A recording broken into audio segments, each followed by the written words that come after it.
The USA Network and Diamond P Sports present from the National Hot Rod Association Championship Drag Racing. The 1986 Summer Nationals from Englishtown, New Jersey. Speeds in excess of 270 miles an hour. Covering the quarter-mile distance in less than 6 seconds. Drag racing from the NHRA.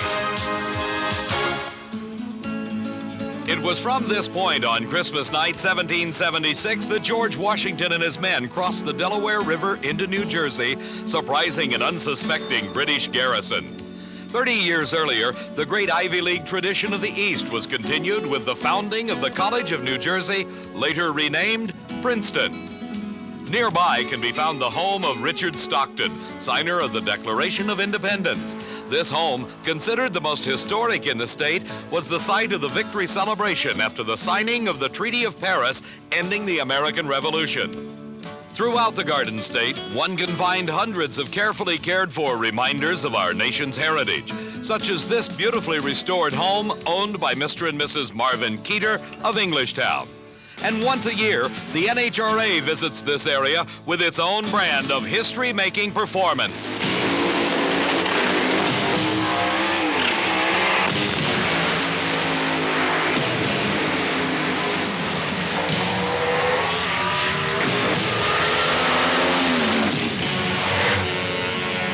Hello, everybody. I'm Dave McClelland, and over 800 race cars have jammed into Raceway Park, competing for nearly $800,000 in prize money in this year's edition of the Summer Nationals. The performance, in a word, has been incredible. How much so? Let's find out from my working partner, Steve Evans. Steve?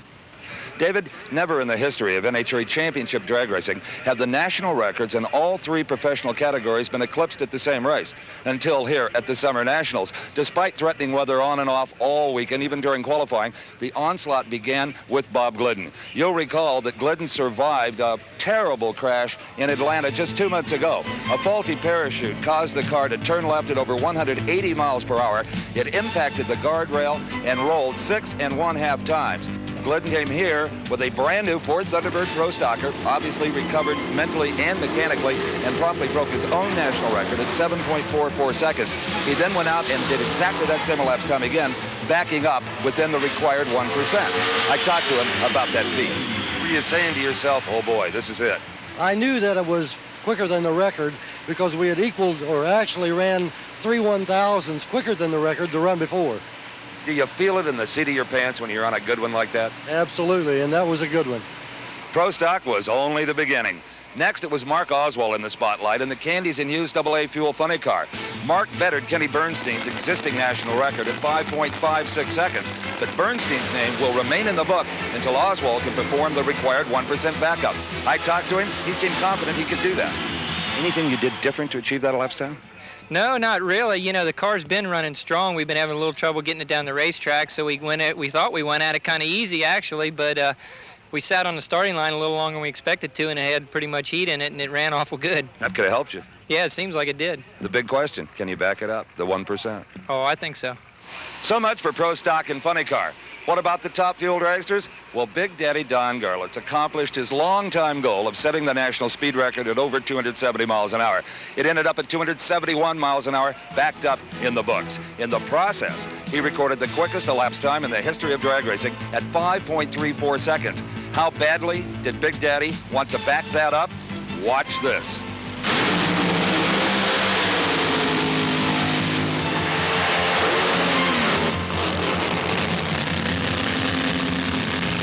With the touch of a true master of his craft, Garlits regained control and drove the car through the cloud of tire smoke back toward the starting line.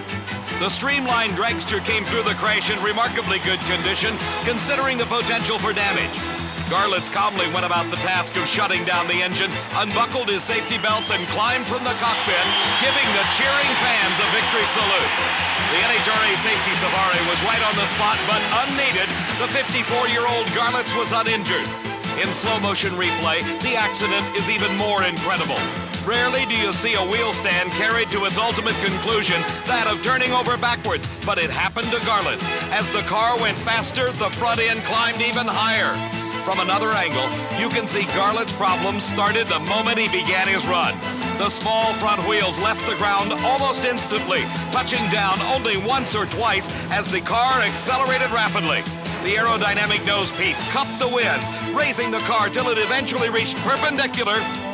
Then over on the rear wing, it rotated 180 degrees in a ballet-like pirouette and slammed back to the pavement. The engine still delivering power, the rear slicks trying to move the car forward, thereby halting the backward slide.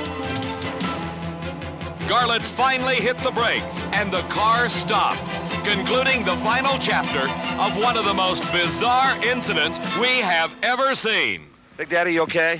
I'm just fine. Just my feelings is hurt is all. And the world's quickest and fastest dragster took a bad hit, too. Yeah, it turned over backwards. You've had some harrowing experiences, but that was an unusual one. It was very unusual. It, you know, it just, I knew it was gone. It got so high, and then it wouldn't come back. You know, I backed out of it early, but it didn't make any difference. It was accelerating too hard, and even though the throttle was off and everything, it didn't make any difference. It caught wind underneath it. Any chance of repairing this car? No, his car can't race at this event. I'm not that crazy. Garlits taking it all in stride, just another first in his long career. The 1986 Summer Nationals is being brought to you by Budweiser. For all you do, this Bud's for you. And by Goodyear Eagles. You either have Goodyear Eagles or you need them. And by Fram Bendix Autolite, which are all quality products of Allied Automotive.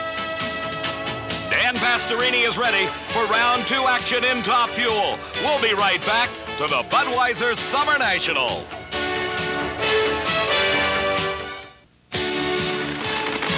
Back at Raceway Park near Englishtown, New Jersey, the Budweiser Summer Nationals, round number 2 of Top Fuel Eliminator. This is Dick LaHaye. LaHaye crossing the starting line, smoking the tires as his competition, Dan Pastorini, comes up to do his burnout. Pastorini, the former NFL quarterback, switching to professional drag racing with style. In just his second season of competition, Pastorini has already won his first national event title, that coming at the Southern Nationals in Atlanta, Georgia. Dick LaHaye won his first ever NHRA title on this racetrack back in 1980 when he won the Summer Nationals crown. His daughter, Kim LaHaye, serving as the crew chief on this 2,500 horsepower monster. Both cars creeping towards the starting beams. Those are the light beams across the starting line, indicating the car is properly positioned and waiting for the green light. LaHaye in the far lane, Pastorini in the near lane. A slight advantage to LaHaye, and up in smoke goes Pastorini. His parachute has fallen out, and LaHaye streaks across the finish line. His daughter Kim showing the elation of the moment at a 5.40 second elapsed time. That's the quickest time in eliminations thus far. Let's see what happened to Dan Pastorini.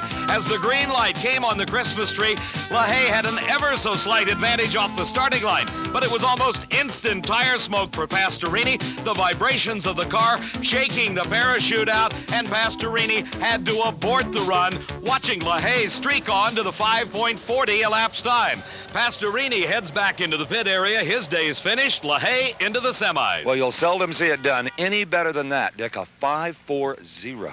Oh, thank God. I guess we made the right move on that, baby, didn't we? You know, 100th quicker, that's a national record. I know, and we've been, knowing that we can touch this record and so forth, and I'd sure like to do it just for Kim and all the folks and everything. Everybody's been talking about Garlits and Gwen, and here you come. Well, I just been, we're kind of that little quiet lion that lays over there and tries to jump on you when you sneak by. Boy, I hope you do it. Thanks, Steve. That little quiet lion is a family operation. Father Dick LaHaye and his daughter Kim LaHaye, they'll be getting ready for the semifinal round of action as our next pair of cars coming up to do the burnouts. Connie Coletta. With a 2-car operation at this race, his own Top Fuel dragster, his son's funny car, is racing one of the more exotic machines in Top Fuel competition. This is the Super Streamliner of Gary Ormsby. Based on technology developed in IndyCar racing, Ormsby's body style is designed to cheat the wind, to cut through the atmosphere just a little bit quicker and give him that edge. He debuted the car earlier this year at the first race at the Winter Nationals, had some problems with it, but now it has come into his own as Gary Ormsby moved into this field in fine qualifying position in the number 4 spot. In the first round, he defeated Grant Stomp.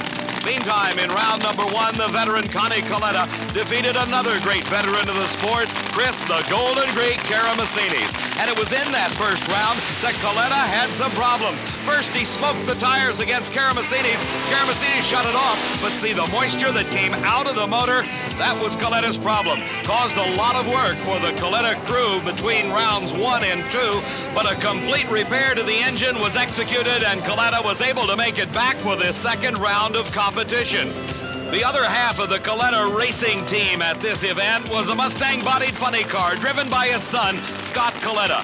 Now Scott is helping his dad get ready for this second round race against Gary Ormsby, but earlier in the first round of competition, Scott had his share of problems with the Mustang-bodied funny car. Racing against the number 2 qualifier, Kenny Bernstein, the engine exploded. The fiberglass body blowing itself into pieces as it peeled off the chassis. The fire breaking out around that racing engine. The parachutes out. Scott on the brake, steering the car to a very safe stop. Scott Coletta stepped out of his bodiless car and marched right to the pit area without speaking to anyone. I guess disgusted, to say the least. Yeah, disgusted and wonder how long it's going to be before I get it back together. That's my biggest worry now. That's the first time that's happened to you. Yeah, hopefully the last. And I'm sure Scott never wants to see that fire again. This is the man his dad is racing. This is the Super Streamliner of Gary Ormsby. Ormsby finished 5th in the world last season. He won his one and only NHRA National Event title back in 1984 when he took the Winter Nationals crown.